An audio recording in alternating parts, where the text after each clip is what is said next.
内見動画好きの皆さん、こんにちは。不動産 YouTuber のハッシーです。いつもご視聴いただきありがとうございます。本日は京都の最北端、京丹後市網野町よりちょっとロマンを感じる立地にある旅館をご紹介させていただきます。何にロマンを感じるかというと、浦島太郎伝説の発祥の地とも言われている場所だそうで、観光資源としてもかなり面白い立地になっています。徒歩圏内にはシーサイドパークというビーチもあり、釣り好きの方にはたまらない環境で、旅行でそのまま釣りが楽しめるという贅沢さ。そして何より海に面しているので、どの部屋からもオーシャンビューのロケーションが楽しめます。さらに運が良ければ、空と海が真っ赤に染まる絶景の夕日も楽しめるとのこと。気になる販売条件と価格情報はこちらの QR コードを読み込んでいただくか、右上のこちらをクリックしてください。そんなわけで本日は京丹後市網野町よりロケーションで勝負できる海沿いの旅館物件をご紹介させていただきます。ぜひ最後までご視聴のほどよろしくお願いいたします。それでは行ってみよう。はい、ということで本日は京丹後市網野町よりこちらの物件をご紹介させていただきます。今回はですね、手前にこちら建物があるんですけれども、こちらも大正不動産ではあるんですが、今現在お住まい中なので、ちょっとね、ご紹介することはないんですけれども、今回メインでご紹介させていただくのが、こちらの建物になります。民宿梅屋さんですね。去年の11月に惜しくも閉業された旅館になります。敷地につきましては、この土の部分、こちらが駐車場になっております。5台、6台は止めれそうな駐車スペースになっております。こちらの建物につきましては、平成2年に建築されたようで、少し前に中をね、リフォームされて営業されてたんですけども、なかなかね、もうご年齢から、くしくも閉店されたということで、こちらで去年の11月に閉業されたという形になっております。それでは早速気になる室内をご紹介させていただきます。オープン。わあ、玄関は広いですね。本当に旅館のね、雰囲気がすごくそのままになった玄関スペースになっておりまして、入っていただいてまず左手に扉があるんですが、こちらは階段の下の部分を使った物置スペースになっております。ちょっとね、雑然とはしてるんですけども、整備していただければたくさん荷物は入ります。玄関は非常に広くてですね、こちらは共用スペースになっております。海沿いの建物になりますんでね、今回の一番の見どころは、この窓から見るこのオーシャンビューになります。素晴らしい借景ですね。今日は本当に撮影日和に恵まれまして、雲一つないんですね。そして奥にね、一つ岩が見えるんですけども、あちらは地元で福島さんと言われているみたいで、浦島太郎伝説のね、発祥の場所だそうです。あそこで亀がいじめられて、あそこから浦島太郎が竜宮城に行くという逸話がある場所となっているそうです。奥から見ていただくと、このように非常に広くゆったりとくつろいでいただけるスペースになっております。漁港に面しているので、どっちかっていうと、釣り人さんがね、よく来られるような旅館になってたみたいですね。そしてこちらが浴室なんですけれども、こちらは男性側になっております。こちらが脱衣所になっておりまして、お風呂につきましては、はい、このようなタイル張りのお風呂になっております。温泉ではなくてですね、はい、水道をこう循環させるような形の、はい、お湯になっているそうで、こちらも大きな吐き出し窓があって、この窓からもオーシャンビューが楽しめるようになっております。男性風呂の隣のスペースには、こちら、女性用の浴室もありまして、こちらの脱衣スペースにつきましては、扉が一つ多くありまして、開けていただくと、こちらが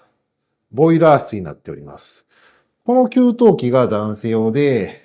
こっちが女性用になるんですけども、ちょっと女性用の方の給湯器が少し年季が入ってきて壊れかかっているということでお聞きしております。これが循環用の、はい、ボイラーのアルカリ水に変える機械がついております。そしてこちらの浴槽については、先ほどの男性用のお風呂と一緒になっておりまして、ちょっとこの辺りね、タイルが剥がれてたりするんでね、部分的には修繕は必要になってくるんですが、ちょっとこちらはね、先ほどの男性用に比べると松の木があったりするんで、このオーシャンビューの借景を眺めることはちょっと難しそうですね。女性用の浴室の前には手洗いカウンターがありまして、こちらでね、洗濯機、宿泊された方が使われるような形の洗濯機が置いてあります。トイレがこちらになりまして、トイレは完全に共同になっております。こちらが男性用になりまして、入っていただくと、手洗いと、こちらは和式になっていますね。そして、こちらが男性用のトイレが2つ並んでおります。そしてさらに、反対側につきましては、こちらが女性用になります。女性用もトイレは2つなんですが、こちらは、洋式ですね。こちらも、こちらは和式のタイプになっておりました。さらに反対側ですね。こちらが受付になっておりまして、こちらの扉開けますと、ここは受付の反対側のスペースになっております。奥にもね、一つ扉があるんですが、あちらはね、部屋として今ご利用中なので、今回はちょっと撮影を控えさせていただいております。そしてさらにこちらにまた引き戸がありまして、こちら、こっち側でした。開けていただくと、はい、食器棚が所狭しと並んでおりまして、食器もたくさん置いてありますが、こちらは厨房施設になっております。こちらもね、中を順次ご紹介させていただこうと思うんですけれども、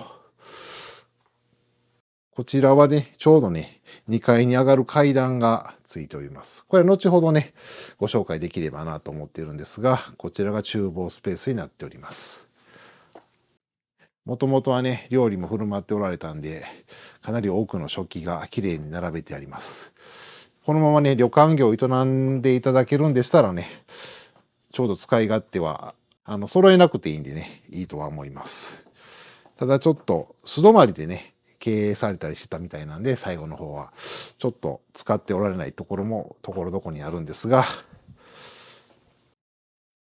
このような形で厨房スペースが広がっております。奥にはね、大型の冷蔵庫もあったりとか、やっぱ海のね、町なので、こういった新鮮な食材とかも保管されてたんでしょうね。そして奥に行くと、かなり広い厨房スペースになっておりまして、このような形で。使うとなると、それなりに手入れは必要な感じの厨房スペースが広がっております。そしてこちら、引き戸開けますと、ちょ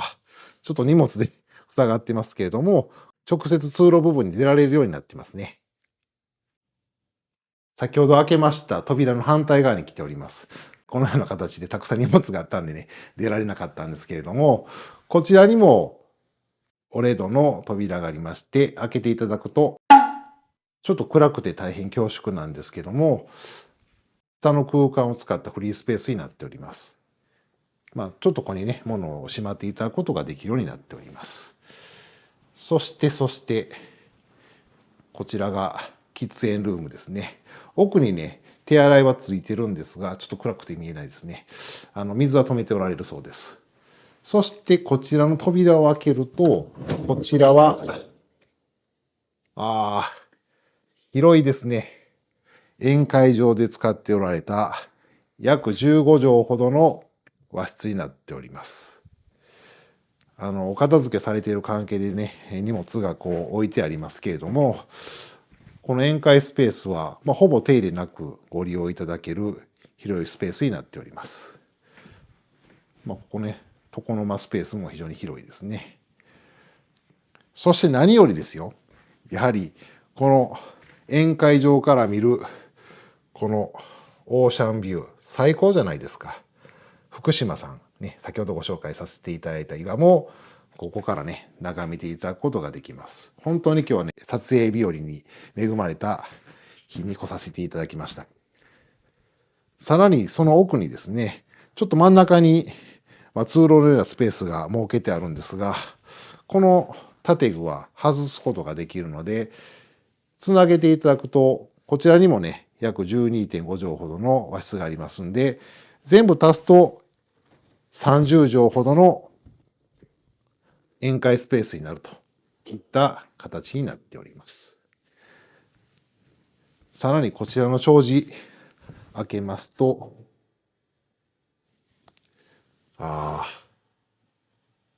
この宴会スペースからもこのように漁港をね、この借景を楽しんでいただけるようになっております。はい、ということで1階は以上になります。続きまして、宿泊スペースの2階部分をご紹介していきます。この階段はね、かなり横幅も広く、登りやすい階段になっています。雰囲気はね、本当にザ・旅館っていう感じの廊下スペースですね。そしてお部屋につきましては、客室はこのように、6室、北側、要は海側に面して部屋が並んでおります。上がっていただいて、右手には、こちらが女性用のトイレスペース。こちらですね。広がっておりまして、このついたてで、下は男性用とつながってますね。ちょっとこちらもご紹介させていただくと、はい、こちらは男性用のトイレになっています。西日がね、すごく入ってきてて、かなり暑いですね。で、こちらもね、やはり2階については、こっち2階はね、洋式になってますね。そして男性用のトイレがついています。なんと廊下側にエアコンがついてますね。そしてお部屋は6室とお伝えしたんですけども、浦島太郎伝説にちなんでお部屋がこのように浦島太郎にちなんだお名前に全てなっております。こちらですね。白穂っていうのはちょっと初めて見ましたね。渚、かもめと6室北側に並んでおります。そしてこちらに扉があるんですが、こちらについてはどうも旅館の方のリネン室みたいな形で使っておられたようですね。そしてここね、つながってまして、通っていただくと、こちらがね、ちょっとミニキッチンがついて、何かね、食材とかを運ぶときに使っておられたスペースだと思うんですが、これね、すごいリフトがついてます。半分手動なのかな。そうでもないな。一応奥にスイッチはあるんですが、下の厨房にね、つながっておりまして、何か作られた食材をこのリフトを使って持ち上げてたようですね。そしてこちらに階段がありまして、先ほど厨房でご紹介した階段はこちらにつながっております。さらにこちらの引き戸を開けますと、廊下に出られるというようになっております。それでは最後はこちらの客間をご紹介させていただきます。基本的に6室あるんですけども、6室とも基本的には間取りは一緒なので、代表的なお部屋としてこちらのお部屋をご紹介させていただこうと思います。こちらの襖を開けますと、とてもシンプルな旅館ならではの和室スペースが広がっております。こちらのお部屋で約 7.5 畳になっております。エアコンも完備されてまして、押し入れスペースには、お布団もしっかりしまってありますね。そして、小さい液晶テレビなんかもついておりまして、非常にゆったりくつろいでいただける和室になっております。そして縁側スペースには手洗いがありまして、トイレはね、先ほどお伝えした通り共同になります。お風呂も下の共同になっております。そしてこの椅子に腰掛けていただいて、こちらの窓を開けますと、すごい海のね、風が入ってきて、潮風にね、当てられて、すごく今日はね、暖かかったですけど、すごい涼しい風が入ってきます。そして奥には先ほどね、ご紹介させていただいた福島さんっていうのがありまして、このオーシャンビューを眺めながら静かに時を過ごすことができるような形になっておりました。はい、ということでいかがだったでしょうか。とにかくこの物件、立地が全てを語ると言ってもいいぐらいロケーションが抜群でしたね。目の前に広がる海、釣りもできてビーチもあって夕日まで楽しめる環境、さらに浦島太郎伝説というストーリー性もあるので、ただの宿泊施設ではなく体験型の宿としても十分勝負できそうな印象でした。そして個人的にいいなと思ったのが、2階の客室が全てオーシャンビューという点。これは宿として運営する上でかなり大きな強みになりますね。ただし気になる点もいくつかあります。まず室内の荷物はそのままの引き渡しになる点。そして今回ご紹介していない手前の建物についてはかなり築年数が経っているため、解体する場合は別途費用がかかってきます。さらに一部国の管理地が含まれており、購入するには審査が必要になるという点もあります。あと設備面についてはリフォームされている箇所もあるものの、厨房や水回りについては修繕前提で考えた方が良さそうです。とはいえこの物件は正直がっつり旅館経営というよりは素泊まりメインでシンプルに運営したい方、釣り客や観光客をターゲットにしたい方、海の近くで宿泊施設をやってみたい方、こういったビジネスをお考えいただける方でしたらかなりいい物件だと思います。また民泊や簡易宿所など運用の仕方によっては幅広く活用できそうなので、アイデア次第で化けるポテンシャルは十分ありますね。海のそばでビジネスをしたい、そんな思いをお持ちの方には一度見ていただきたい物件です。そんなわけで本日は京丹後市網野町よりロケーションで勝負できる海沿いの旅館物件をご紹介させていただきました。動画をご視聴いただき、実際に内覧してみたいと思っていただけましたらこちら、弊社のフリーダイヤルまたは LINE 公式アカウントよりお問い合わせください。また同時に今回のような田舎物件を探しております。遠方で管理が大変で処分に困っている方、ただでもいいから処分したい物件をお持ちの方、将来子供に相続させず自分の代で整理したい方など、ぜひ弊社まで YouTube を見たとお電話ください。ご遠方の場合はオンライン対応等でお話をお聞かせいただきます。最後にご覧いただいてのご感想をコメント欄に、チャンネル登録以上に高評価ボタンを押していただけると次の動画の励みとなりますので、ぜひポチッとよろしくお願いいたします。本日の一句、夕焼けに染まる旅宿釣り三昧。本日もご視聴いただきありがとうございました。